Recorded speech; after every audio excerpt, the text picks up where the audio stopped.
Hi friends, నమస్తే అండి. Welcome back to Sri Gayatri home food.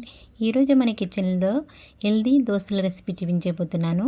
Brown rice use చేస్తూ జొన్నలు మరియు బ్రౌన్ రైస్తో ఈ దోశలు అనేవి చాలా రుచిగా ఉంటాయి విత్ కొబ్బరి చట్నీ. మరి జొన్నలు అనేది మనకి చాలా ఆరోగ్య ప్రయోజనాలు అందిస్తుంది. ముఖ్యంగా బ్లడ్ షుగర్ లెవెల్ని అయితే బాగా తగ్గిస్తుంది. ఫైబర్ కంటెంట్ ఎక్కువగా ఉండటం వల్ల జీర్ణశక్తిని, డైజెషన్ కూడా చాలా యూస్ఫుల్గా ఈ జొన్నలు అనేవి ఉపయోగపడతాయి. మరి ఇక లేట్ చేయకుండా ఎంతో మంచి రుచితో ఉండే విధంగా అండ్ హెల్దీ జొన్న దోశల్ని ఎలా ప్రిపేర్ చేయాలో దాని ప్రాసెస్ ఏంటో ఈ వీడియోలో చూపిస్తాను, చూసేయండి. మరి దానికోసం ఇక్కడ నేను ఒక చిన్న బౌల్ వరకు మినపప్పుని తీసుకున్నాను. పట్టు ఉన్నదైనా తీసుకోండి, మీరు పట్టు లేనిదైనా ఏదైనా తీసుకోవచ్చు. మీరు ఏ కప్ మెజర్మెంట్తో తీసుకున్నారో అదే కప్ మెజర్మెంట్తో జొన్నలు కూడా వేసుకోవాలి. ఇక్కడ నేను ఒక చిన్న బౌల్ వరకు తీసుకున్నాను. వీటిని 2-3 సార్లు నీట్గా వాష్ చేసుకుని వాటర్ వేసుకుని ఒక 6 నుంచి 8 అవర్స్ వరకు మనం ఈ వాటర్లో ఈ పప్పుని నానబెట్టుకోవాలి. ఒక 6 అవర్స్, అట్లీస్ట్ 6 అవర్స్ అయినా నానబెట్టుకోవాలి. దీన్ని డేట్ పెట్టేసి సైడ్కి పెట్టుకోండి. వేరే ఒక బౌల్ తీసుకుని ఇందులో 1 కప్ వరకు బ్రౌన్ రైస్ వేసుకుంటున్నాను నేను. మీరు వైట్ రైస్ అయినా యూజ్ చేసుకోవచ్చు. 1 కప్ బ్రౌన్ రైస్ వేసుకున్న తర్వాత ఒక 2 కప్స్ వరకు జొన్న రవ్వ తీసుకుంటున్నాను. కొంచెం లావుగా ఉన్నది ఈ జొన్న రవ్వ అనేది.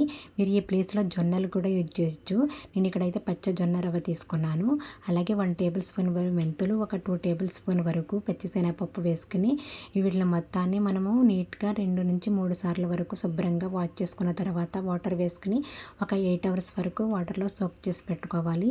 మీరు జొన్న రవ్వ ప్లేస్లో జొన్నలైనా యాడ్ చేసుకోవచ్చు. పచ్చ జొన్నలు కానీ అలాగే వైట్ జొన్నలు కానీ యూజ్ చేసుకోవచ్చు. ఇక్కడ నేను పచ్చ జొన్న రవ్వ తీసుకున్నాను. మనం పచ్చ జొన్న రవ్వ తీసుకున్నా కానీ మనకి దోశలు అనేవి ఏమాత్రం చేదు ఉండవు, చాలా రుచిగా ఉంటాయి. వీటిని మనం 8 అవర్స్ వరకు వాటర్లో సోక్ చేసి పెట్టుకోవాలి. మనకి మినపప్పుని ఒక 6 అవర్స్ వరకు సోక్ చేసుకున్నా సరిపోతుంది. జొన్నలు మాత్రం 8 అవర్స్ వరకు మనం సోక్ చేసుకోవాలి. మనకి బాగా జొన్నలు అనేవి నానుతాయి 8 అవర్స్ వరకు సోక్ చేసుకుంటే. చూసారు కదా, 8 అవర్స్ తర్వాత మనకి పప్పు అలాగే జొన్నలు అనేవి పర్ఫెక్ట్గా నానిపోయినాయి. ఇప్పుడు మనం వీటిని ఎంత వీలైతే అంత మెత్తని పేస్ట్ లాగా మనం దోశ బ్యాటర్ లాగా గ్రైండ్ చేసుకోవాలి. మీరు విడివిడిగా అయినా గ్రైండ్ చేసుకోవచ్చు. రెండు మిక్స్ చేసేసుకుని ఒక్కసారైనా గ్రైండ్ చేసుకోవచ్చు. ఇక్కడ నేను జొన్న రవ్వ తీసుకున్నాను కాబట్టి తొందరగా నలిగిపోతుంది కాబట్టి పప్పు అలాగే జొన్న రవ్వని మొత్తాన్ని ఒకసారి వేసేసుకుని గ్రైండ్ చేసుకుంటున్నాను. నేను ఇట్లా మిక్సర్ జార్లో గ్రైండ్ చేస్తున్నాను. మీరు మిక్సర్ జార్లో గ్రైండ్ చేసుకున్నా అలా గ్రైండర్లో గ్రైండ్ చేసుకున్నా కానీ దేనిలో అయినా గ్రైండ్ చేసుకోవచ్చు. గ్రైండర్లో గ్రైండ్ చేసుకున్నప్పుడు ఒక 1/2 కప్ వరకు జొన్న రవ్వ అనేది ఎక్స్ట్రా వేసుకోండి. మనకి కొంచెం గ్రైండర్లో అంటే కొంచెం ఎక్కువగా పిండి అవుతుంది కాబట్టి ఒక 1/2 కప్ వరకు జొన్న రవ్వ వేసుకున్నా కానీ మనకి ఏం ప్రాబ్లం ఉండదు. దోశలు అనేవి క్రిస్పీగా అలాగే మెత్తగా మనకి పర్ఫెక్ట్గా తయారవుతాయి. చూసారు కదా, మనకి పిండి అనేది రెడీ అయిపోయింది. దోశ బ్యాటర్ అనేది మనం వీటిని ఒక 6 నుంచి 8 అవర్స్ వరకు మనం పులియబెట్టాలి. సైడ్కి పెట్టేసుకుంటే మనకు 6 అవర్స్ తర్వాత మనము దోశలు అనేది ప్రిపేర్ చేసుకోవాలి. మనము దీన్ని సైడ్కి పెట్టేసుకుందాము. ఇప్పుడు ఆఫ్టర్ 6 అవర్స్ తర్వాత మనకి దోశ బ్యాటర్ అనేది ఎలా రెడీ అయిందో లేదో చూద్దాము. మనకి దోశ పిండి అనేది ఎంత బాగా పులిస్తే అప్పుడు దోశలు అనేవి అంత పర్ఫెక్ట్గా మనకి వస్తాయి. చూసారు కదా, మనకి పిండి అనేది బాగా పొంగింది. ఇప్పుడు మనం ఇందులో రుచికి తగినంత సాల్ట్ అనేది యాడ్ చేసుకుని పిండి మొత్తాన్ని బాగా మిక్స్ చేసేసుకోవాలి. మనం ఎప్పుడు రొటీన్గా చేసుకునే దోశల్లా కాకుండా అప్పుడప్పుడు ఇలా హెల్తీగా దోశలు అనేది ప్రిపేర్ చేస్తే మన శరీరానికి ఎన్నో ఆరోగ్య ప్రయోజనాలు, పోషకాలు అనేవి అందుతాయి. మనం ఇలా బ్రౌన్ రైస్ అనేది తీసుకోవడం వల్ల విటమిన్స్ అనేవి చాలా బాగా అందుతాయి. ఇప్పుడు మనం చట్నీ అనేది ప్రిపేర్ చేద్దాం. చట్నీ కోసం ఒక చిన్న కప్ వరకు కొబ్బరి అలాగే స్పైసీనెస్కు తగినన్ని గ్రీన్ చిల్లీ అనేది వేసుకోండి. చిన్న ఇంచు అల్లం ముక్క, వెల్లుల్లి, కొంచెం చింతపండు, రుచికి తగినంత సాల్ట్ వేసుకున్న తర్వాత ఇందులో ఫ్రై చేసి పెట్టుకున్నటువంటి 1 కప్ వరకు పల్లీలు అనేది వేసుకుని కొంచెం వాటర్ అనేది వేసుకుని మెత్తనిగా పేస్ట్లా ఇలా ప్రిపేర్ చేసేసుకోండి. మనం ఇప్పుడు చట్నీని పోపు వేసుకుని సర్వ్ చేసుకోవాలి. పోపు కోసం ఒక ప్యాన్లో 1 or 2 టేబుల్ స్పూన్ వరకు ఆయిల్ వేసుకున్న తర్వాత కొంచెం 1 టేబుల్ స్పూన్ వరకు మినపప్పు, ఆవాలు, జీలకర్ర అలాగే కొంచెం ఎండుమిర్చి, కరివేపాకు వేసుకోవాలి. ఈ పోపు దినుసులన్నీ ఫ్రై అయిన తర్వాత కొంచెం చిటికెడంతా ఇంగువ కూడా వేసుకోండి. ఇంగువ ఫ్లేవర్ అనేది మనకి చట్నీకి మరింత రుచి అనేది ఇస్తుంది.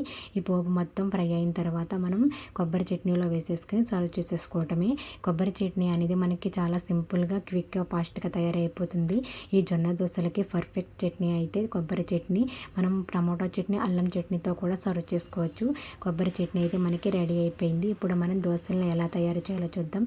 దానికోసం స్టవ్ మీద ఒక దోశ ప్యాన్ పెట్టుకుని వేడైన తర్వాత కొంచెం వాటర్ అనేది స్ప్రింకిల్ చేసుకుని మనం దోశ బ్యాటర్ అనేది వేసేసుకుని మనకి ఇలా దోశ పిండిని ఎంత వీలైతే అంత పలుచగా ఇలా స్ప్రెడ్ చేసేసుకోండి. మనం ఇలా పలుచగా స్ప్రెడ్ చేసుకొని కొంచెం చుట్టూ ఆయిల్ అనేది స్ప్రింకిల్ చేసేసుకుని దోశని బాగా ఎర్రగా కాల్చుకున్న తర్వాత టర్న్ చేసేసుకుంటే క్రిస్పీగా మనకి దోశలు అనేది రెడీ అయిపోతుంది.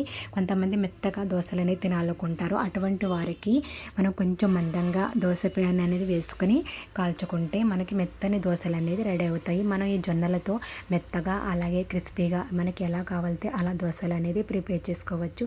చూసారు కదా, మనకి దోశ అనేది రెడీ అయిపోయింది. ఇలాగే 1 by 1 దోశలు అనేది రెడీ చేసేసుకుని మనకి ఎన్ని దోశలు తినాలనిపిస్తే అన్ని దోశలు హెల్తీగా తినేయచ్చు. బరువు తగ్గాలనుకునే వారికి, వెయిట్ లాస్ కావాలనుకునే వారికి జొన్న దోశలు అనేవి మంచి హెల్తీ బ్రేక్ఫాస్ట్. ఈ జొన్న దోశలు అనేవి కొలెస్ట్రాల్ లెవెల్ను కూడా తగ్గిస్తుంది. మరి ఎంతో మంచి రుచితో ఉండే విధంగా హెల్తీకరమైనటువంటి జొన్న దోశలు అలాగే కొబ్బరి చట్నీ అనేది ఎలా తయారు చేయాలో చూసారు కదా. మరి ఈ రెసిపీని మీ ఇంట్లో కూడా ట్రై చేయండి. ఈ రెసిపీ అనేది మీకు ఎలా వచ్చిందో మీ ఫీడ్బ్యాక్ని కామెంట్ రూపంలో తెలియజేయండి. మరిన్ని టేస్టింగ్ అలాగే ఇంట్రెస్టింగ్ హెల్తీ రెసిపీస్ కోసం మన శ్రీ గాయత్రి హోమ్ ఫుడ్ ఛానల్ని అయితే సబ్స్క్రైబ్ చేసుకోవడం మర్చిపోకండి ఫ్రెండ్స్. సబ్స్క్రైబ్ చేసుకున్న వెంటనే పక్కనున్న బెల్ ఐకాన్ని యాక్టివ్ చేయండి. బెల్ ఐకాన్ని యాక్టివ్ చేయడం వల్ల నేను ఏ వీడియో పెట్టినా కానీ మీకు ముందుగానే నోటిఫికేషన్ రూపంలో చేరుతుంది. మరిన్ని రెసిపీస్ కోసం మన శ్రీ గాయత్రి హోమ్ ఫుడ్ ఛానల్ని చూస్తూనే ఉండండి.